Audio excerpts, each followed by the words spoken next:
Welcome back to this lesson introducing the sounds for QU and WH. These ones are interesting because I hear some people call QU a digraph, but a digraph is technically two letters that make one sound. And technically QU makes two sounds. So what should we call it? Okay, let's back up. Let's review our sounds that we have already learned from previous lessons. Remember to say the sound as it appears on your screen.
Beautiful job! Now let's add in that QU and WH.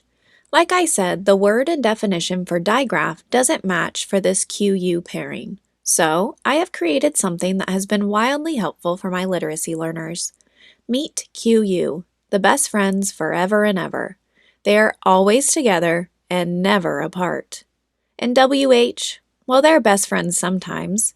W usually likes to hang out alone, but when he has a question like who, what, when, where, why, or which, or when he wants to say a sound word like whistle or wham, or like don't forget to whip the whip cream for the pie.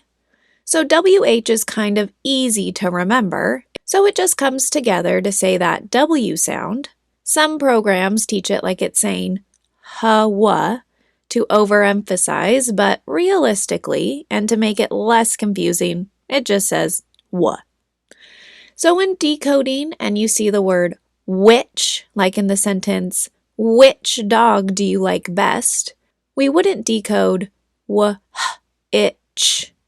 We would put together the WH and say wa-itch. Now, for QU, they are best friends forever and ever. They are never apart, and their sounds do not follow their letters at all. So it can be confusing.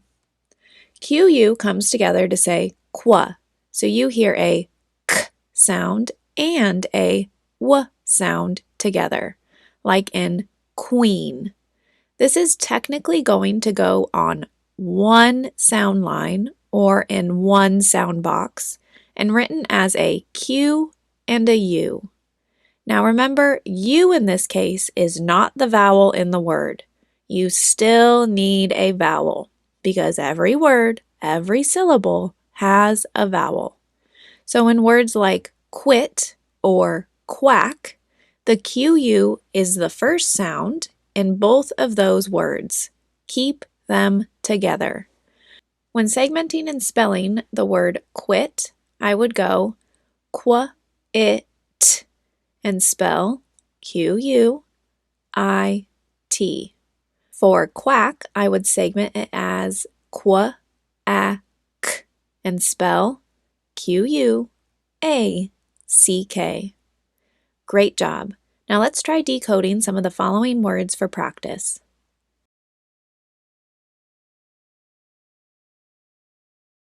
Keep growing that brain and practicing those sounds.